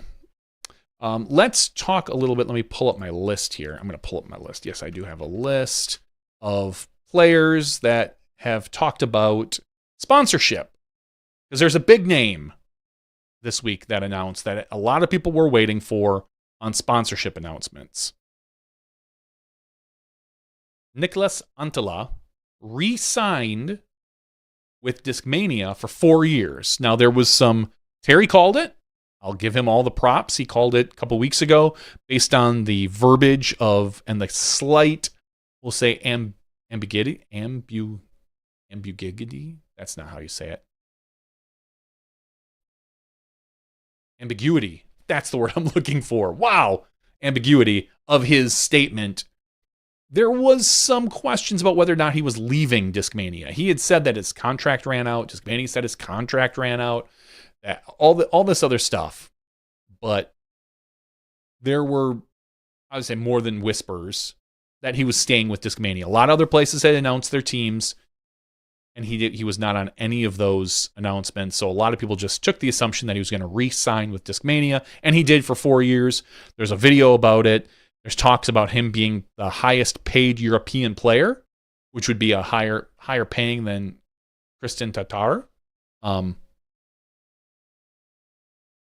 don't know the contracts, and I don't know who pushes and moves discs over in Europe. If Niklas does push more discs than Kristen, I have a hard time believing that, just with as popular as Kristen is, but who knows? Maybe the base salary is higher for Niklas. So, other notable signatures this particular past week. Let me get to the top of my list now. We see that Lisa Fakis announced she is going with an open bag. And I believe she is with OTB East as well for a sponsor. So she's going full open bag this year with OTB East. We talked about some DGA signings. We talked about Parker Welk. What a better way to announce your signing this week and win. It doesn't get much better than that. Because most of the time we see these signings and they have to wait, and we get all this expectation like, oh, is he going to be able to work with his new discs? That's my worry with Gannon is, he said he's not going to get to Florida for until a week before the event. He can't really throw much plastic. He's got to, his putt will probably be okay. But how long will it take him to acclimate to his new discs? I don't know. I'd still draft him on my fantasy team if that's not a worry. But the first week or two, keep our expectations a little lower. Other signings. Jake Mon signs with DGA Discs. So congratulations, Jake. We see that Sayananda extended her stay with Westside for 2 more years, which is great because I haven't looked recently. I could probably dig it up, but she did not sign up for the tour card, so I don't know exactly where her place is on the tour. If she plans on making a full tour. Last year, she kind of did a 50-50 where she took a big chunk out of the middle, which I think made it a little bit more difficult for her to do, USCG or US Women's and the tour finale and some other things. But I'm looking forward to more Sayananda. Everyone knows I'm a huge Sayananda fan in general. So the other big name, well, there's 2 big names, but the other, almost the last shoe to drop in the FPO field was Ellie Ezra. And Ellie Ezra announced she's signing with DGA. So suddenly, DGA has I don't even say a sleeper team, because they also picked up Macy Valadiez. So you've got Ellie Ezra, Macy Valadiez, and Kat Allen on DGA for FPO. You've got Cole Redallen, Jake Mon, and Parker Welk, as well as Andrew Marweed, on your MPO side. I mean, that's a pretty solid team. I can't think of it's awesome. So Eli Ezra, big name, big future name in the FPO field, signing with DGA on their tour. Looks like she's on the tour team as well. DGA has Evan Scott and Sullivan Tipton, so they got Evan and Sully as well. I would say that's a pretty solid young team right there. They're going what maybe looked like the prodigy route from a year or two ago, and getting a bunch of affordable, smaller names, but up-and-coming names. So don't be surprised. Don't be surprised when DGA comes out with a pretty solid year podiuming. Is that a word? Did I verb that? Because podium is a noun, so I just verb that by podiuming. Whatever. English majors, don't sue me. Grady Shue extended with his Infinite contract for an additional year. Holland Hanley confirmed her Discraft. 2 more years, that's not a surprise. Even though it wasn't announced, nobody thought she was leaving. Discraft is kind of staying put, I believe. I think you're going to see the same thing from all of them. And yeah, that's, as far as I can tell, that's really the big kind of, those are all the names that really popped out this week to me. How about you on the board? Anyone on the board wondering what is going on as far as sponsorship? I mean, do we rank teams? Not yet. I think it's a little too early. I do like that young DGA team, though. I've always said all they needed to do was dump Tyler Brickley, and suddenly people come flooding. Tyler, we miss you in the disc golf world. I saw an Instagram post you were talking about a driveway, and it kind of made me chuckle. And I think he's probably just as passionate about driveways right now as he was about disc golf. Knowing Tyler. Doing the work. Sam asks if we heard anything about Paige Pierce. We have not, but I think not hearing anything is probably just a sign of her and Discraft probably just working things out, and just she's going to stay. I think she's going to stay at Discraft. I haven't heard anything, but I kind of feel like she will. Tim Court says Cupcake at Infinite. Yeah, I mean, Jacob Curtis, Cupcake, is kind of an up-and-comer. Got a cannon for an arm. Obviously still working on that putt. Like, literally still working on it. I think he's still putting. But just a great name to grab at Infinite. I think he's going to be a solid up-and-coming player. Stacey Ronsley got another year at Castoplast. We might have talked about that last week. Ray says the whole Macy Valdez losing her sponsorship money because she is pregnant seemed like a bad look. I disagree. And I'm sure some people are going to call me a shill for DD or something silly like that. And I don't have any insider info. Maybe Macy can correct me. I doubt she will, because she's a professional. And same on DD. To me, it sounded like DD offered her a 1-year contract. She came out and said, "Oh, FYI, I'm preggers. I can't play the whole year." DD comes back and says, "Okay, here is a smaller contract for half a year," or whatever that is. And I don't know, maybe the numbers changed, maybe they didn't, I don't know, but to me that's kind of what it sounded like. And Macy says, "Well, this isn't enough for me to tour. This isn't enough for me to live. But what do you do? I mean, these aren't employees. If she was an employee and something like this happened, I'd have a totally different look, because I think you're talking about, she is an advertisement. She is a sponsor. And if you can only sponsor for X amount of time, if that's what your contract is for, then in theory, you should only get paid for X amount. Now, could DD have maybe worked something else out? Could they have tried something different? I don't know all the details behind the scenes, but I don't think that Didi is the bad guy here. I don't think Macy's the bad guy here. I don't think anyone thinks Macy's the bad guy, so that's not really on the table. But I just feel like people, and it's the internet. Go ask Drew Gibson right now, who is who just made a big long post about people throwing shade and knocking him, and being in the spotlight. It's easy to look at the corporation and just poo-poo them. I've done it. I'm sure I have. I'm sure I've looked at a bigger corporation and said, like, hey, look at these yahoos. It would have been nice to see Macy stick with DD, probably. And maybe the way it went down wasn't ideal for either side, but I don't think anyone is particularly the bad guy. Now, maybe I'll hear something more behind the scenes. I don't know. I honestly haven't asked. I haven't even looked at it. But I'll say this. I wouldn't, from my perspective right now, I don't think DD is the bad guy for this. But we'll see. Maybe I'll hear more and I'll think something different. But I doubt it.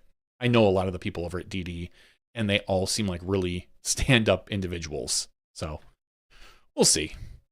What about Chandler Kramer? That's a good question. I forgot about him, to be honest. I don't know where he is. To me, he kind of feels like an Infinite Discs kind of guy.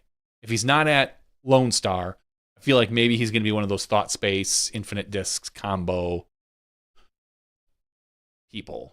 But maybe not. Maybe he goes to Innova or something. But I think Innova kind of, so far, has announced their team. I don't know.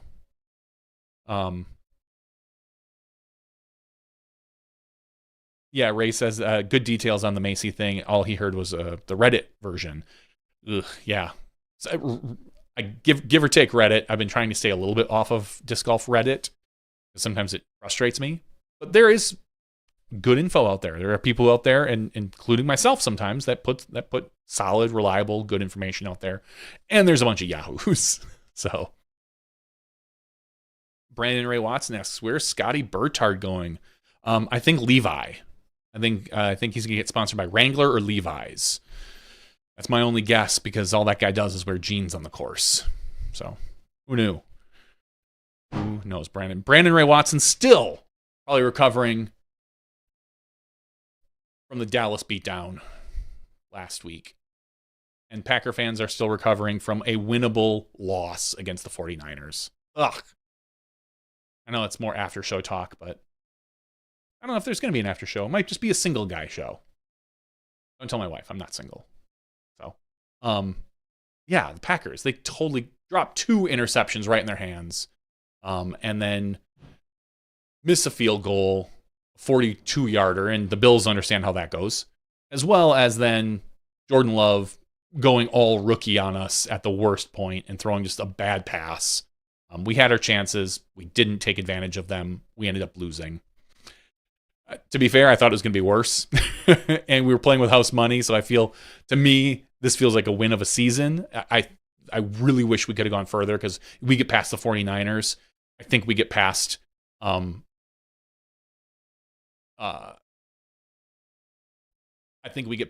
Detroit at that point, and then we probably lose to whoever the AFC team is, which will probably be Baltimore, who is probably going to win. So that's just my take. But I would have liked to. I'd like to give it a shot. It would have been nice. It would have been fun. We got more years. Young team, more years.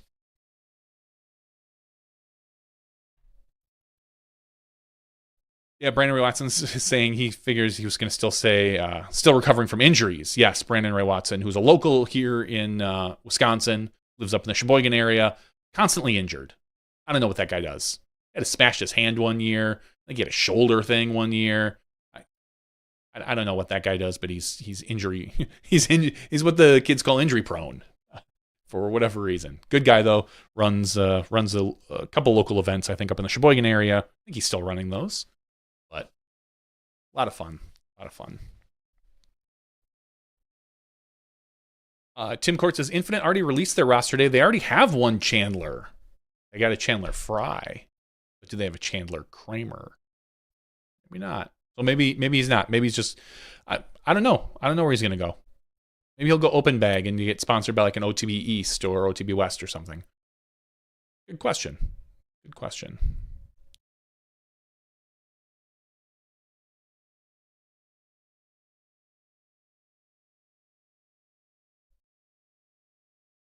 All right. Anything else we need to talk about on the show? It's kind of a short show. There wasn't a lot of disc golf news, to be honest. I surfed the Reddits. I surfed the PDGA site.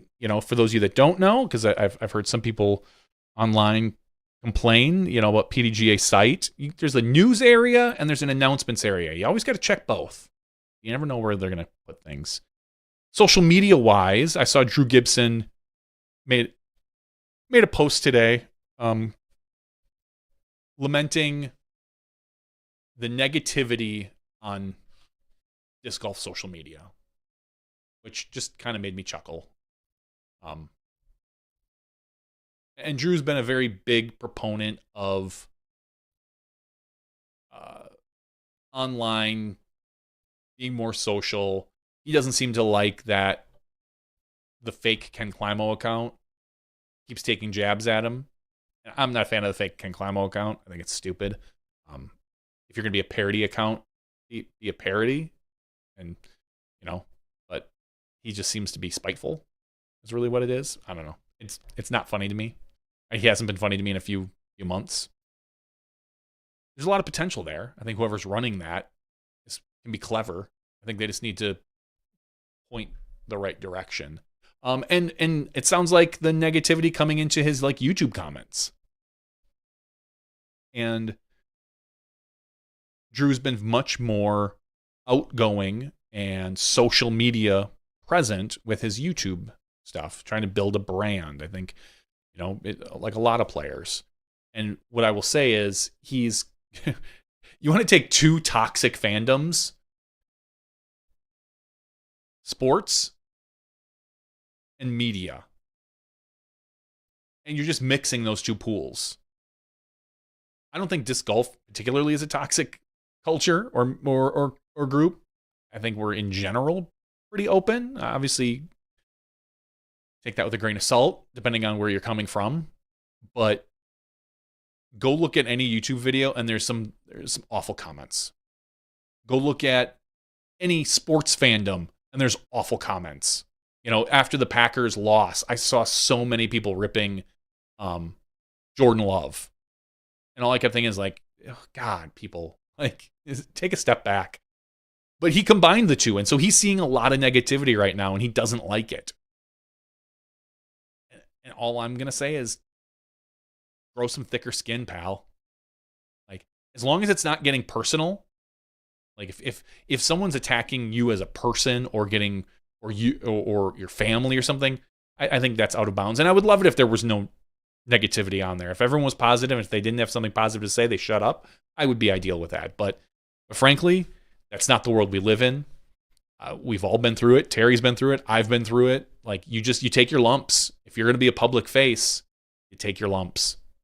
So good luck. I hope he continues doing whatever he thinks is right and keeps doing, but it's I don't have any good advice for him other than grow some thicker skin. Don't read the comments.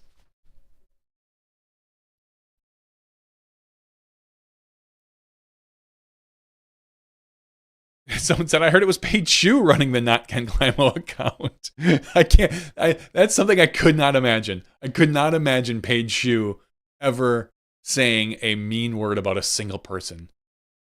She is the nicest, most lovely person maybe in our sport.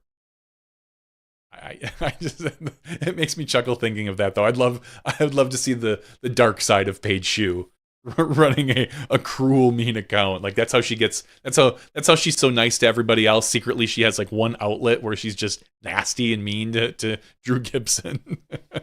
I don't think it's her, but it would be quite a turn of events. What a heel turn, as the wrestlers say.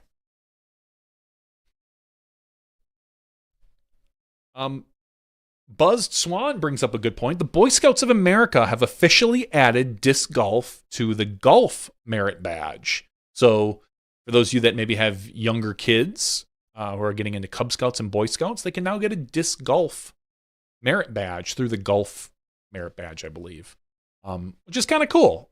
That wasn't the opportunity when my kid was in Cub Scouts and barely into Boy Scouts before he decided to get out of there and go do other things.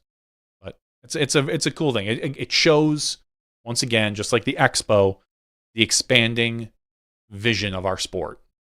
Not just from our side, but other people seeing us. Exciting. Exciting. If you have anything you want to chat about, please feel free to bring it up on the board. We've got a slow news week this week. Not a lot going on. I'm already looking forward to the next upcoming couple weeks with events. And next week we have the Maricopa Open, another Arizona event. It's like, this is like the Arizona swing before everyone, gets going and leaves, because you've got this, and then everyone comes back for the Memorial, of course. But next week we've got the 2024 MX Disc Golf Championships presented by Dynamic Discs in San Luis Potosi, Mexico. I don't speak Spanish well at all, so forgive me. I barely speak English well, let's be honest. And the Maricopa Open. So those are the ones that we're looking forward to next week on our radar. Ray says, yeah, it's after show fodder. Whatever you want. I don't think we're going to do a separate after show tonight, because we're just going to kind of just roll this all into one. We usually don't do a giveaway on nights that Terry's not here, because otherwise I forget. But if you are interested in being eligible for our giveaway, you can go to patreon.com/SmashBoxxTV, where every week, that's got an asterisk there. Every week we give away a prize. We'll give away 2 prizes next week. I did a bunch of house cleaning this week. Nothing feels good. Nothing feels better than throwing stuff away. I don't feel like you're a true household until you have a junk drawer. And maybe this is just an 80s and 90s thing, but in my house, we always had a drawer you open up and it's just cables and adapters and batteries and whatever was in your junk drawer as a kid. But I have like that times 1, 2, 3, 4, 5 bins of electronics. And I'm down 2 because I got rid of 2 bins of stuff. And finally this weekend, I had a few goals. I wanted to clean up my disc golf area and clean up a little bit behind the curtain here that you can't see. I'm in the basement, and behind me is kind of a area I want to turn it maybe into a workout area, but so I can get swole. But I did start taking some of my discs that were in Ziploc bags, the big old gallon Ziploc bags, and I got some 4 mil, I think, or 6 mil, I don't know, Terry would know, bags from Terry that I want to put my collectible discs in, rather than these big old Ziploc bags, which are kind of unwieldy and they don't work very well. So I did that, and in the process, I started cleaning stuff out.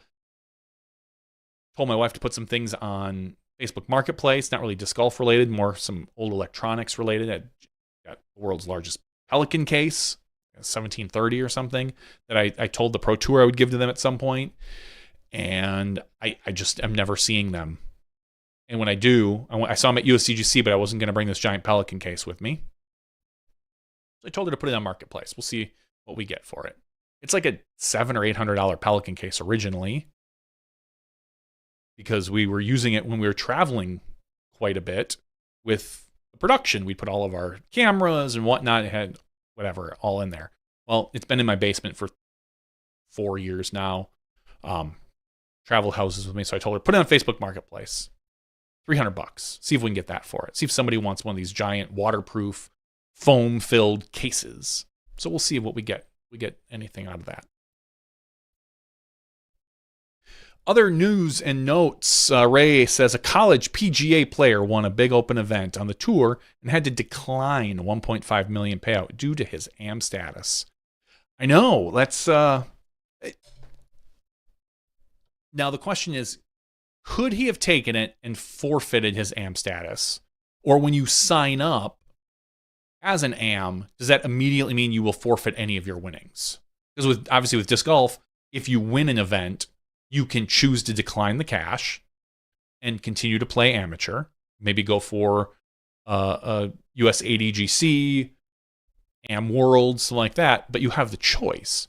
Did he have the choice as a PGA player? I assume he didn't. I would be hard pressed to turn down $1.5 million. Is a scholarship too. Yeah, $1.5 million. I know he goes to Alabama. You don't need that scholarship anymore. Congratulations. You win that. You're probably taking home just over $1 million after taxes. And yeah, that'd be pretty nice. I'd forfeit my AM status for that, drop out of college, just jump on the tour at that point. I don't know. Maybe he's got to go through Q school or something, but sounds like he's going to potentially have a very fruitful career in golf. Last person to do it was, Phil Mickelson in the early 90s, 91, 92, I think I saw. It's cool. It's different than how we do it. Do our pros need to decline payouts if they want to play in college? I honestly don't know the college rules. I don't think they do.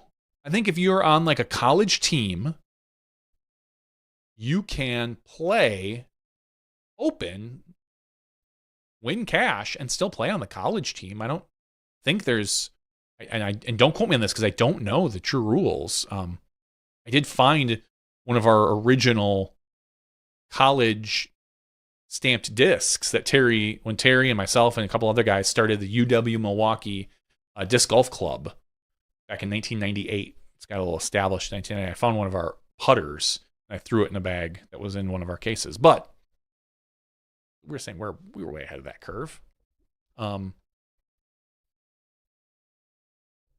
Yeah, I don't know if the pros, if you can be a pro and play college championships. It's a good thing to look into. Maybe we'll talk about that next week if I remember. I probably won't. Neither will you. But if you do find out, please feel free to come back and chat about it. Anything else fun and interesting happening in the world of disc golf, the world of sports, frisbee? I think it was yesterday, was the 67th anniversary of Mr. Morrison selling his frisbee to Whammo or something. Something along those lines was yesterday. So that's kind of cool. Little history in our sport.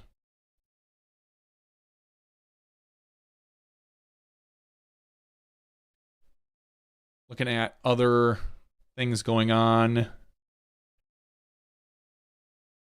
Looks like Calvin Caldwell took money before the UC won last year. Yeah, see, I think that makes sense. I don't think it's anything. I think James Proctor maybe did the same thing years ago. I think it was Proctor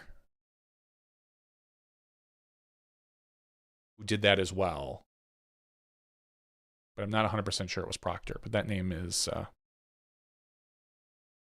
The AVR is turning 40 years old. Yeah, I've got a 30-year AVR somewhere hanging out. It was like a special stamped one. Maybe I got it at the KC Wide Open, I think, maybe. I don't know. But I think I have a 30-year AVR somewhere. A gold one. It's a gold 30-year AVR. And who am I hoping for in the Super Bowl now? Who am I hoping for? That's hard. Do you root for the team that beat you, 49ers? Or do you root for division rival, the Lions? It's hard not to root for the Lions because of the years and years of patheticness of that team. And I say that with all love because the Packers went through it in the 70s and 80s. I kind of know where they're coming from a little bit. I think the Lions was a little worse, to be honest, but the Niners have been like, they've been crushing us in the playoffs year after year. Like, it just hurts. I have to root for the Lions to make the Super Bowl. I think the Lions and Baltimore. And then I think Baltimore is just going to crush anyone. They look unstoppable. So, but I'm looking for a Baltimore Detroit Super Bowl. I won't be rooting for Detroit though. Sorry. Ray says the Lions are America's team. No, that's still the Packers. But I think America is going to be rooting for the Lions, the underdog, this year. We need Kid Rock to finally get a W. No, we can keep Kid Rock away. Let's get Eminem out there. We need Eminem to get a W. We don't need anything from Kid Rock.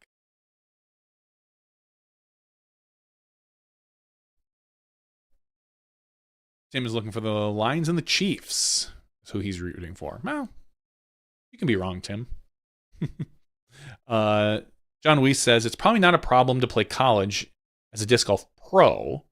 Disc golf is not recognized by the NCAA or the NAIA sport, is not a NCAA or NAIA sport, and therefore it is classified more as a club than a true collegiate sport sponsored through the athletic departments.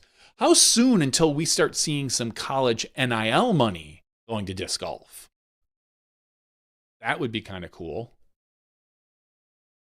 But at that point, isn't that really just sponsorship? Right? Like if you know, Innova decided to sponsor somebody in college for $100,000 a year, isn't that just kind of basically NIL money anyway, I guess? I don't know.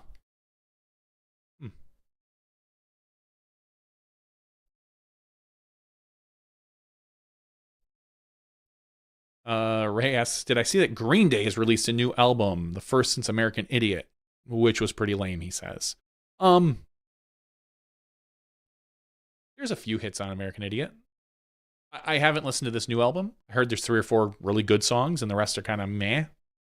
But I feel that way about a lot of albums. Maybe it's probably just my age, to be honest. It's really hard. I'm more excited about a band called Sunny Day Real Estate. Looks like they're going to be releasing new songs, so I'm really excited about that. They are re-releasing a 30-year anniversary of their Diary album, maybe one of my favorite albums of all time. They're re-releasing it, a newly recorded version. They say closer to how they're playing the songs live. I've seen Sunny Day now twice in the last couple of years. Before, they were on hiatus for like 10 or 15 years. I never thought I'd get a chance to see them. I've seen them twice now in the last 3 years, I think. And they're a phenomenal show. So I'm excited about that.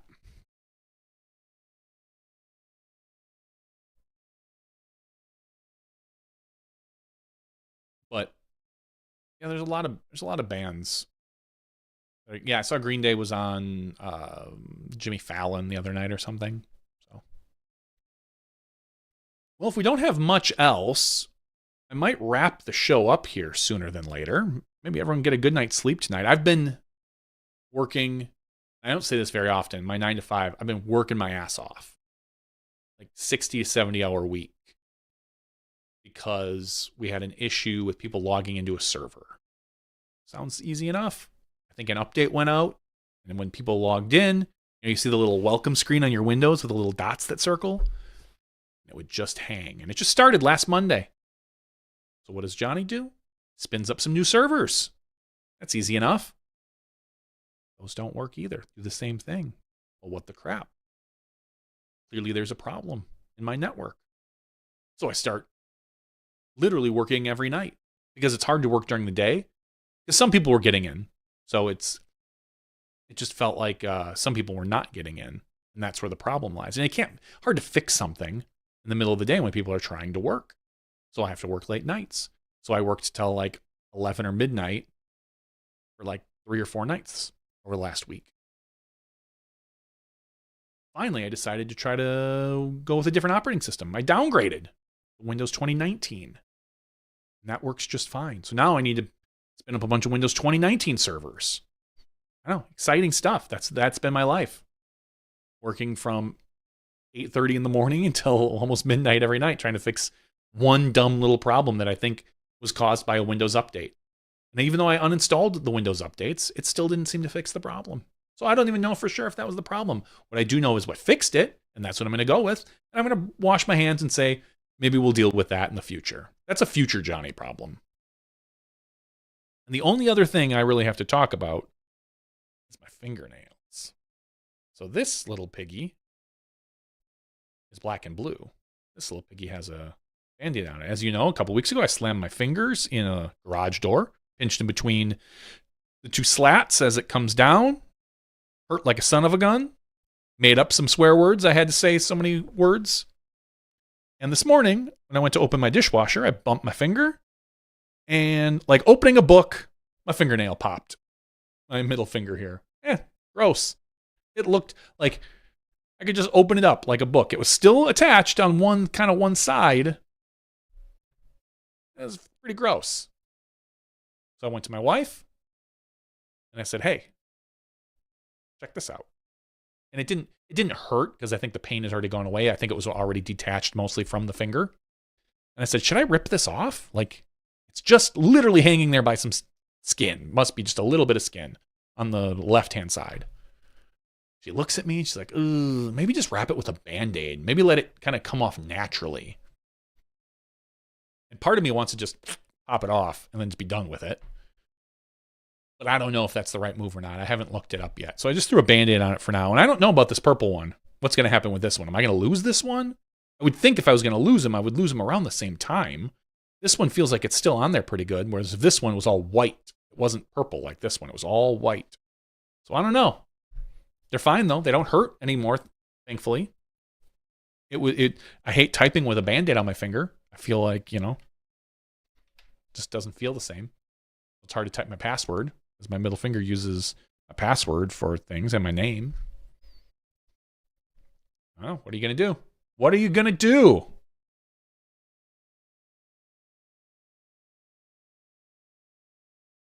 Buzz Swan says he got the dreaded buffering. I hope not. I got this little Superman Clark Kent swirl going on with my hair lately. Need a haircut. Ray says, "What's the next frontier for technology at large, Johnny? How do you feel about AI?" I feel good about AI in general. It's going to suck for some people. I think it's going to eliminate some jobs. I don't think it's going to eliminate the jobs people think it's going to eliminate. I don't think it's going to eliminate like your lower wage workers. I think those are more manual labor. I think it's going to eliminate a lot of middle management. Is what it's going to eliminate. Awkward. That might be me. No.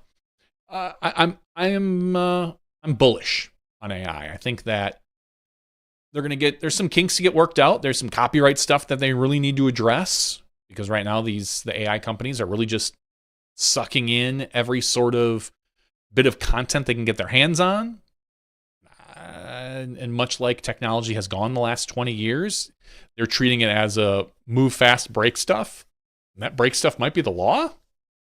We'll find out. There's going to be, I think, a lot of lawsuits in the next 5 to 7 years over AI.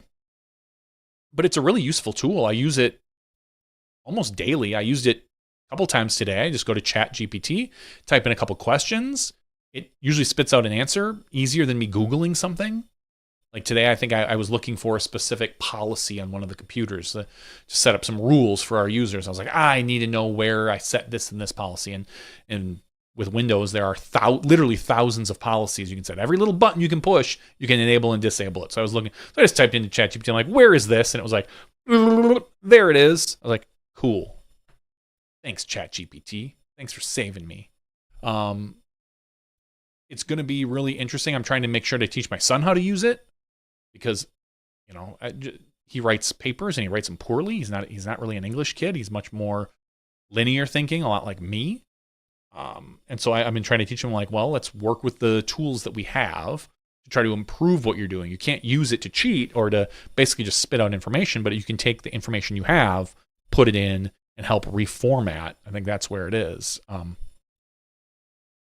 Yeah, Ray, if you get the chance, go out and use ChatGPT. It's really nice. It's really useful. Adobe has AI in their system. I've used that a little bit, just playing with it, where you can just kind of put a little dotted line around something and kind of type in like a picture of a jaguar, and boop, there it is. And it's mostly in the right position. It mostly looks pretty good. You can still tell it's photoshopped. it's not going to replace, like, yet, logo creators. Because someone like me, if I want a new logo, let's say I was looking for a logo for Smashbox, I can't just type in like, "Hey, give me a logo for Smashbox. I want it to be disc golf related, and I want to highlight the H instead of the S or something." It's not that good. We still need creative people. It'll give you some options. They're probably all going to suck. Like logos, I just don't feel like it's great for yet. And maybe it gets better, but you still need a general idea of how you want to look. Like someone like me who has almost zero creative skills, if I want a logo, I go to someone and say, "Hey man, can you get me a logo? I kind of want this feeling." And they're going to give me 5 or 6 probably decent solutions where then I'll pick one and we'll work with them and, they'll adjust it. I don't think I'm going to get that with ChatGPT yet. I'm not saying it might not come, but I have a problem on my side of actually coming up with the ideas. So that's why I have a problem. I can't even spit out what I want it to do, which is a problem for me. So that's just me. Other than that, I think AI is going to be really useful in a lot of aspects. Everything from data collection to sorting through, just even little things like, one of the big problems you hear in politics is, these last minute bills that get pushed through and you have to vote on them in like 8 hours, but the bill is like 400 pages long. How is someone going to read, 400 to 800 pages of a bill and know what's in there? So one of the cool things you can do with ChatGPT, if you're part of I think the pro subscribers, you can just link an attachment in there and say, "Give me a summary of this bill and tell me everything about, any military spending or whatever that thing," and it'll just spit it out. It reads it, it comprehends it pretty well, and it would give you a pretty good solution. I think there's a lot of shortcuts to be had with AI, but we're still a ways away from it being like really ubiquitous. And I think you're going to see a lot of crappy AI products. You're going to see a lot of them, like just trash. People just throwing the word AI in there for everything. I mean, if you think about it, we've been using AI for decades in video games. Every time you play Mario Kart against the computer, it's an AI of some sort, right? It's a silly. The term is going to get overused. I am kind of excited about the Apple Vision. I'm not going to get one. Not for the next 5 years, probably, because they're going to be ridiculously expensive. It's like $3,500 or something. I'm curious to know what problem it solves. If it's going to be more for a creative versus, I know they're selling that you can have like these screens in your vision and they follow you and stuff. I don't know. I'm interested to see it, but I think that I don't know how well it's going to be taken. So. AI will arrive when it can generate a disc golf basket. Tim, it can. Swear to God, I'm going to see if I can bring this up. Let's see if I can sign into my, yeah. So we're going to see, Tim, if I can do this. We're going to see if it works, is what we're going to see. There it is. Welcome to our ChatGPT. You can see all my previous searches. Local admin for GPO, delete server profiles, view Windows log. We're going to tell it, "Can you draw me a picture of a disc golf basket in the woods?" And we're going to wait and see what it does. It could give me anything. We don't know yet. This is a lot of fun for the audio listeners. I'll try to describe what we're doing here. I just went to ChatGPT and I opened up the ChatGPT 4, which I have, and there is your disc golf basket in the woods, Tim. Look at that. Here's an illustration of disc golf in a serene forest setting. I hope it captures the peaceful and natural atmosphere you're looking for. It is a pretty good representation of a basket. Like, it's not perfect, but it looks like it's a banded basket in the woods. So, Tim, wah wah. Guess you're out of luck. Yes, you are out of luck. I I have used it for if I write articles for Skip Ace and I just need an image, like, oh, show me a picture of a person throwing a Frisbee in the city. Boop, there it is. And I'll use that because I feel bad if I were to, like, if I say, hey, here are the top 3 rookie MPOs this year. And, you know, one of them is Gannon Burr. You know, we all know he's not. Grabbing a picture of Gannon Burr. From where? Who has the right to that picture? I'm like, I'm not just going to go and steal someone's photo. That's not right. I have used the PDGA Flickr account in the past. They do authorize. I have talked to them, and they said it's cool if I use that. So occasionally I will go there. But other than that, unless I take the picture or get authorization for someone who actually took the picture, you can't just steal people's photos. You can, but you know what they should do then? Send you an invoice for them. That's what I would do if someone was stealing my content. So, I don't know. We'll see. We'll see. Add Terry Miller into the picture and be surprised. Okay, I feel funny. Can you add Terry Miller to the picture? I don't know if it's not going to know who Terry Miller is. To include Terry Miller in the picture, I need a description of his appearance since I don't have access to what he looks like. He kinda looks like Mark McGuire, but shorter. Did you know who Mark McGuire is, right? Oh, it's going to create an image. Oh, we're on pins and needles now. Pins and needles. What's it going to do? It's going to be like, he's going to make him look like an Oompa Loompa, right? Like that's what we're doing here. Oh my gosh. What are we going to get? Oh, good Lord. That doesn't look like Mark McGuire or shorter. That dude, that's like, that guy's ripped. He looks like every person you see if you look up YouTube fitness video. It's every dude on that in a YouTube fitness video where they're just nothing but just fucking muscle. That is not Terry Miller. Although Terry would love it if it was. What a great... maybe that's what Terry will come back from Singapore looking like. Wow. Yeah, that's jacked Terry Miller. Yeah, the chat side would know who he is just based on pulling just information from the web, so it kind of knows him, but it doesn't have any pictures or related to him. So, wow. Yeah, I mean it's all that Southeast Asian food. Just Terry is looking buff as hell. And with super jacked Terry, I should put him up in the image right next to me and just pretend to talk to him. I think we're going to call it a night. I do want to thank Ben Kenney for joining the show tonight. He is a mover and a shaker, whether he likes it or not. The Northeast Disc Golf Expo this weekend, Saturday and Sunday. What is it, $15 for a ticket? Kids 12 and under are free. Free parking.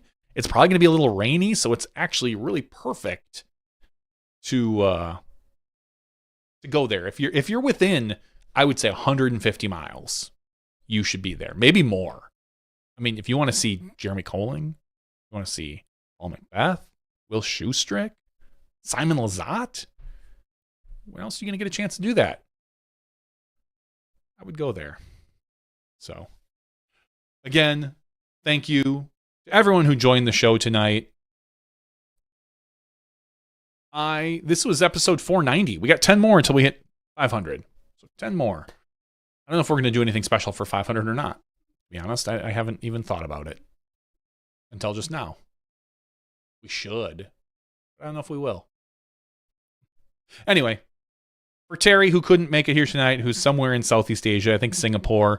For Ben Kenney, I am John Van Derzen. I want to thank everyone for joining us tonight and listening to us on the podcast. You can find us every Tuesday night at 8 p.m. Every night would be a little bit much, even for us. Every Tuesday night at 8 p.m. Central, live on YouTube, live on Twitch, live on Facebook. Maybe someday we'll go to Instagram. I don't know. Who knows, right? But you can find us live here. You can join us in the chat. This is episode 490. Thank you for joining us. We'll see you next time when you step inside the Smashbox. Thank you to our $2 and above patrons. Your name is listed below in the credits. If you are interested in being listed as a producer in the Smashbox TV credits and supporting this and other fine podcasts, please visit patreon.com/SmashBoxxTV.